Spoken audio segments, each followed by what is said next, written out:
आशा करी तुम्हारा सबाई भालोई आछो। आजके आबार एक नतून भिडियो निये तुम्हादेर सामने चले एसेछि। देखो आमी आजके निये एसेछि क्लास 6 परिवेश और विज्ञान तृतीय पर्यायक्रमिक मूल्यायनेर एक नमूना प्रश्नपत्र एवं तार उत्तर। তোমরা নিশ্চয়ই জানো যে তোমাদের তৃতীয় পর্যায়ক্রমিক মূল্যায়নের মোট নম্বর 70 এবং সময় দেবে তোমাদের 2 ঘন্টা 30 মিনিট। দেখো সঠিক প্রথম যে প্রশ্নটি নিয়ে এসেছি সঠিক উত্তরটি নির্বাচন করো। ম্যালেরিয়ার জন্য দায়ী হলো স্ত্রী অ্যানোফিলিস মশা, কিউলেক্স মশা, এডিস মশা। তাহলে ম্যালেরিয়ার জন্য দায়ী হলো স্ত্রী অ্যানোফিলিস মশা, এই উত্তরটি হবে। এসআইতে ওজনের একক হলো কিলোগ্রাম, মিটার, নিউটন। এসআইতে ওজনের একক হলো নিউটন। প্রদত্ত কোনটি দ্বিতীয় শ্রেণীর লিভার নয়?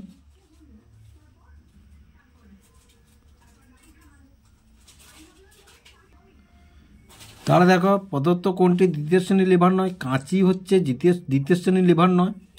একটি অনবীকরণযোগ্য শক্তির উৎস হলো, দেখো সৌরশক্তি, বায়ুশক্তি এগুলো নবীকরণযোগ্য, তাহলে পেট্রোলিয়াম শক্তি হচ্ছে অনবীকরণ। তারপরে দেখো ম্যাঙ্গানিজের চিহ্ন হলো Mn, Mg, Mo, তিনটে উত্তর আছে, তার মধ্যে Mn হচ্ছে ম্যাঙ্গানিজের চিহ্ন।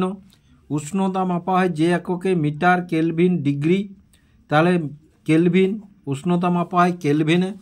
একজন পূর্ণবয়স্ক মানুষের শরীরে হাড় থাকে 306টি, 156টি, 206টি, 206টি।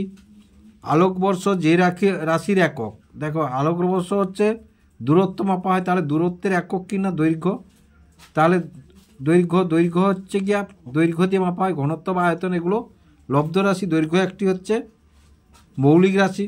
জলকে দূষিত করে যে ধাতুকল্প, আর্সেনিক, লোহা, পারদ। ধাতুকল্প মানে এখানে আর্সেনিক হবে। জ্বলতে সাহায্য করে যে গ্যাসটি, হাইড্রোজেন নিজে জ্বলে। অক্সিজেন জ্বলতে সাহায্য করে, নাইট্রোজেন জ্বলে না, তাহলে এটা হবে অক্সিজেন। একটি তরল ধাতু হলো লোহা, সোডিয়াম, পারদ, তাহলে একটি তরল ধাতু হলো পারদ। আখ গাছ যে জাতীয় উদ্ভিদ, বিরুৎ জাতীয় উদ্ভিদ, গুল্ম জাতীয় উদ্ভিদ, বৃক্ষ জাতীয় উদ্ভিদ। আখ গাছ হচ্ছে বিরুৎ জাতীয় উদ্ভিদ, কারণ নরম কাণ্ড। এবার দেখো 2-এর দাগে আছে শূন্যস্থান পূরণ করো।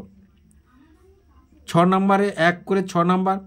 বল কোনো বস্তুর আকৃতি বা গতি পরিবর্তন করতে পারে। আকৃতি বা গতি, তাহলে বল কোনো বস্তুর আকৃতি বা গতি পরিবর্তন করে। তীর ছোড়ার সময় ধনুকের মধ্যে ড্যাশ শক্তি গতি শক্তি রূপে বদলায়।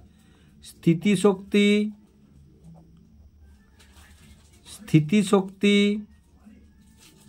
গতিশক্তি রূপে বদলায়। হাইড্রোজেনের যোজ্যতা হলো 1। হাইড্রোজেনের যোজ্যতা হলো 1। তারপরে দেখো ফিল্টার করার পর প্রাপ্ত তরলকে বলে পরিশ্রুত।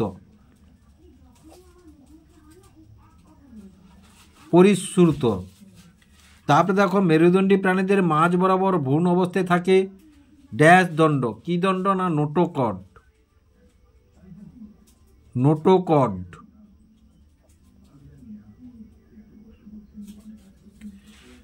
আলোর তীব্রতার একক হলো ক্যান্ডেলা।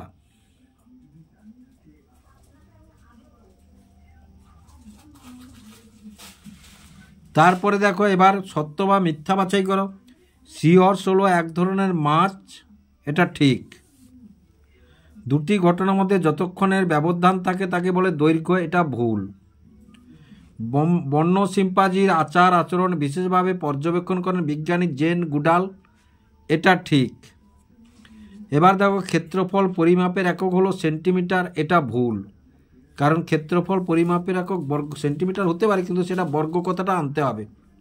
মৌমাছিরা সমাজবদ্ধ প্রাণী, এটা ঠিক। তারপরে দেখো সোডিয়ামের চিহ্ন হলো Ca, না এটা ক্যালসিয়ামের চিহ্ন, সোডিয়ামের চিহ্ন হলো Na, তাহলে এটা ভুল। তারপরে দেখো নিচের প্রশ্নগুলির অতি সংক্ষিপ্ত উত্তর দাও। 6 নাম্বার, 1 নাম্বার করে 6 নাম্বার।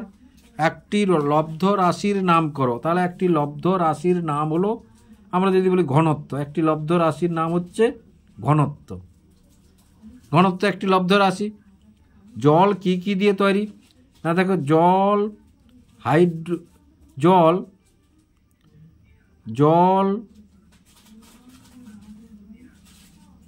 2 ভাগ হাইড্রোজেন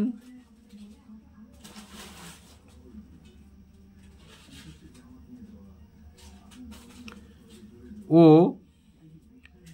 1 ভাগ অক্সিজেন নিয়ে তৈরি, অক্সিজেন দিয়ে তৈরি।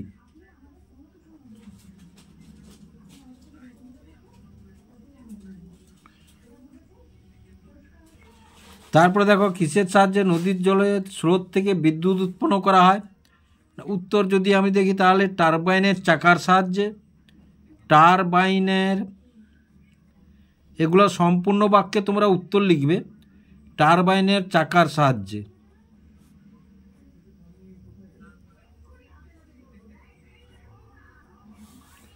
ফলের খোসা কী প্রকারের বজ্র পদার্থ? না জৈব ভঙ্গুর, জৈব ভঙ্গুর। এসআইতে কোন রাশির একক? এসআইতে কোন রাশির একক কিলোগ্রাম ভরের? একটি মৌলিক পদার্থের উদাহরণ দাও। একটি মৌলিক পদার্থের উদাহরণ ধরো লোহা, এফি।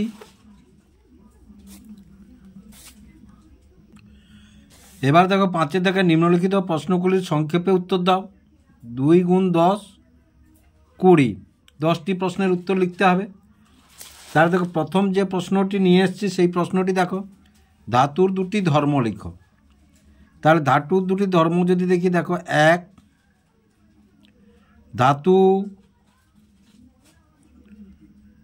তাপ ও তড়িতের সুপরিবাহী, তড়িতের সুপরিবাহী। 2, ধাতু ধনাত্মক আয়ন উৎপন্ন করে।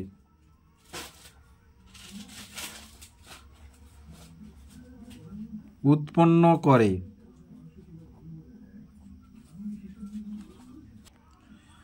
এবার দেখো যে প্রশ্নটি আছে, জীবাশ্ম জ্বালানির দুটি উদাহরণ দাও। দুটি জীবাশ্ম জ্বালানির উদাহরণ কয়লা, কেরোসিন। ভিটামিন এ এবং ভিটামিন সি এর অভাবে আমাদের শরীরে কি কি রোগ হয়? ভিটামিনের এর অভাবে রাতকানা রোগ হয়, ভিটামিন সির অভাবে স্কার্ভি রোগ হয়। বাঘের বিজ্ঞানসম্মত নাম লেখো। Panthera Tigris. তোমার হাত কোন শ্রেণীর লিভার? এর আলম্ব বিন্দু কোথায় থাকে? হাত হলো তৃতীয় শ্রেণীর লিভার। হাতের কোনোই আলম্ব বেশি বল প্রয়োগ করে এবং হাতে ধরা বস্তুটি হলো ভার। খাদ্য শৃঙ্খলটি সম্পূর্ণ করো। সবুজ উদ্ভিদ, সবুজ উদ্ভিদকে কে খায় না? ঘাস ফড়িং, ঘাস ফড়িংকে কে খায় না? ব্যাঙ খায়, ব্যাঙকে কে খায়? সাপ খায়, সাপকে কে খায় না? ময়ূর খায়। তাহলে দেখো কমপ্লিট করা হয়েছে এটা। তাহলে মশার জীবনচক্রের দশাগুলি লিখো। মশার জীবনচক্রের দশাগুলি হলো ডিম, লার্ভা, পিউপা এবং প্রাপ্তবয়স্ক। তারপরে দেখো উৎপাদক কাকে বলে? সবুজ উদ্ভিদ নিজেদের খাদ্য নিজেরা তৈরি করতে পারে, তাদের উৎপাদক বলে। তারপরে দেখো প্রদত্ত মৌলগুলির চিহ্ন লিখো। Chromium Cr, chlorine Cl, calcium Ca, cobalt Co। তারপরে দেখো গুপ্তবীজী উদ্ভিদ কাকে বলে? কয় প্রকার ও কী কী? যে সমস্ত উদ্ভিদের বীজ ফলের মধ্যে থাকে তারা গুপ্তবীজী বলে। গুপ্তবীজী উদ্ভিদ 2 প্রকার, একবীজপত্রী যেমন ধান, গম, ভুট্টা ইত্যাদি, আর দ্বিবীজপত্রী হলো আম, জাম ইত্যাদি। এবার দেখো নিচের প্রশ্নগুলির উত্তর দাও। 6 দাগে 3 নাম্বার করে 7টি প্রশ্নের উত্তর করতে হবে। 21 নাম্বার, উই পোকার খাবার কি? এরা এই খাবার কিভাবে হজম করে?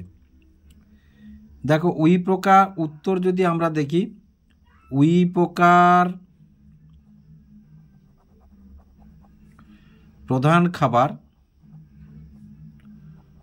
প্রধান খাবার সেলুলোজ।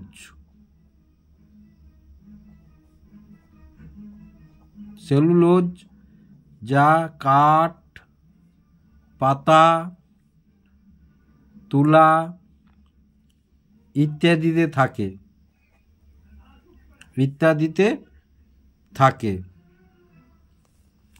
এরা এই খাবার কিভাবে হজম করে? না দেখো উই পোকার পেটে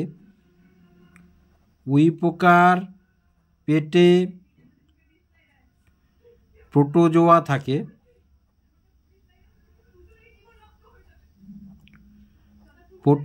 থাকে। যারা সেলুলোজ পরিপাককারী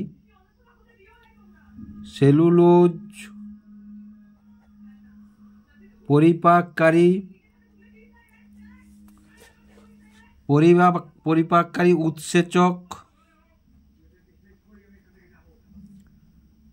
উৎসেচক ক্ষরণ করে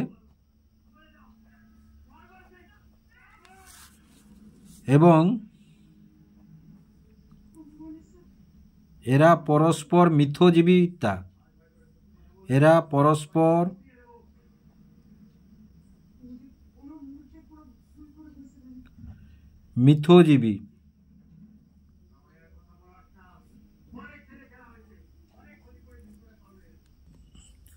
এবার 6 দাগের প্রশ্নটিতে নিচের প্রশ্নগুলির উত্তর দাও।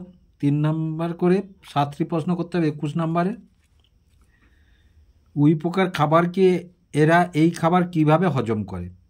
উইপোকার প্রধান খাবার সেলুলোজ, যা কাঠ, পাতা, তুলা ইত্যাদিতে থাকে।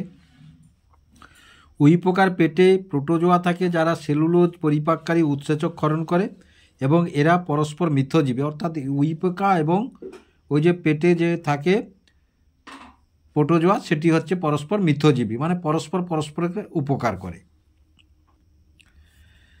এবার পরের প্রশ্নটি দেখো, ওজন কাকে বলে? এসআইতে ওজনের একক কি? ওজন পরিমাপ করা হয় কোন যন্ত্রের সাহায্যে? কোনো বস্তুকে যে বলের দ্বারা পৃথিবী আকর্ষণ করে, অর্থাৎ ও বস্তুর উপর অভিকর্ষজ টান হলো ওজন। ওজনের এসআই একক হলো নিউটন। ওজন পরিমাপ করা হয় তুলা যন্ত্রের সাহায্যে। দেখো এই যে প্রশ্নটি 1টি 2টি 3টি পার্ট আছে। তোমাদের কিন্তু এই বড় প্রশ্ন যখন 3 নম্বর যে কোনো বিষয়ের যখন বড় প্রশ্ন করবে, প্রশ্নগুলো তোমরা বেছে নেবে যে কোন প্রশ্নটা লিখলে বেশি নাম্বার পাওয়া যাবে, কোন প্রশ্নটা যত ভালোই লিখো কম নাম্বার পাবে। এই যে একটি প্রশ্ন, এই প্রশ্নটা যদি এভাবে লিখে ফেলো 3 নাম্বারে 3 নাম্বার তোমাকে অবশ্যই স্যারেরা দেবে। তারপরে দেখো ঘনত্ব কাকে বলে? এসআইতে ঘনত্বের একক কি? ঘনত্বের সঙ্গে বস্তুর ভরের সম্পর্ক কি? একক আয়তন কোনো বস্তুর ভরকে ঘনত্ব বলে। ডি সমান m/v, অর্থাৎ ডি হচ্ছে ঘনত্ব, এম হচ্ছে ভর এবং ভি হচ্ছে আয়তন। এসআই পদ্ধতিতে ঘনত্বের একক হল কিলোগ্রাম প্রতি ঘনমিটার, অর্থাৎ কিলোগ্রাম পার ঘনমিটার। বস্তুর ঘনত্ব সমান ডি সমান m/v, অর্থাৎ বস্তুর ভর বাড়লে বস্তুর ঘনত্ব বাড়বে, এটাই হচ্ছে সম্পর্ক। তারপরের প্রশ্নটি দেখো 6.4, খাদ্য পিরামিড কি? খাদ্য পিরামিডের প্রতিটি ধাপকে কি বলে? পিরামিডের নিচের দিকটা চওড়া, উপর দিকটা সরু। বাস্তুতন্ত্র উৎপাদক থেকে খাদ্যকে সাজালে উপর দিকটা সরু ও নিচের দিকটা চওড়া পিরামিডের মতো, তাই একে খাদ্য পিরামিড বলে। বাস্তুতন্ত্রে পিরামিড 3 প্রকার: সংখ্যার পিরামিড, জীবভরের পিরামিড এবং শক্তির পিরামিড। মানে তুমি যদি দেখো উৎপাদক বেশি, তার তুলনায় হচ্ছে উৎপাদকের পরে প্রথম শ্রেণীর পরে দ্বিতীয় শ্রেণীর পরে সংখ্যাও কমবে। আবার দেখো জীবভর যদি দেখো উৎপাদকের ভর বেশি, তারপরে প্রথম শ্রেণী, দ্বিতীয় শ্রেণী, তৃতীয় শ্রেণীর খাদ্যকে দেখো পরপর ভরগুলি কমবে। শক্তিও তাই। খাদ্য পিরামিডের প্রতিটি স্তরকে বলে ট্রাফিক স্তর বা পুষ্টি স্তর। তারপরে দেখো সরল যন্ত্র ও জটিল যন্ত্র চিহ্নিত করো। শাবল, সেলাই মেশিন, ছাপার যন্ত্র, কলম, সূচ, ফ্যান। তাহলে সরল যন্ত্র হচ্ছে শাবল, কলম, সূচ, আর জটিল যন্ত্র হচ্ছে সেলাই মেশিন, ছাপার যন্ত্র, ফ্যান। তারপর দেখো একটি প্রথম শ্রেণীর লিভারের চিত্র অঙ্কন করে বল, বাধা, আলম্ব চিহ্নিত করো। তাহলে একটি প্রথম শ্রেণীর লিভার দেখো, এটা বল একধারে, বাধা একধারে, আর মাঝখানে আছে আলম্ব বিন্দু। এবং যেমন উদাহরণ হিসাবে কাঁচি তোমার মনে করো, মাঝখানটা হচ্ছে আলম্ব বিন্দু, একধারটায় আমরা হাত দিয়ে ধরি আর একধারটায় যে কাপড়টা কাটবো বা যেটা কাটবো সেটাকে রাখি। তাহলে বুঝতে পারছো তোমরা। তারপরের প্রশ্ন দেখো 6.7, লিডম্যানের 10% সূত্র ব্যাখ্যা করো।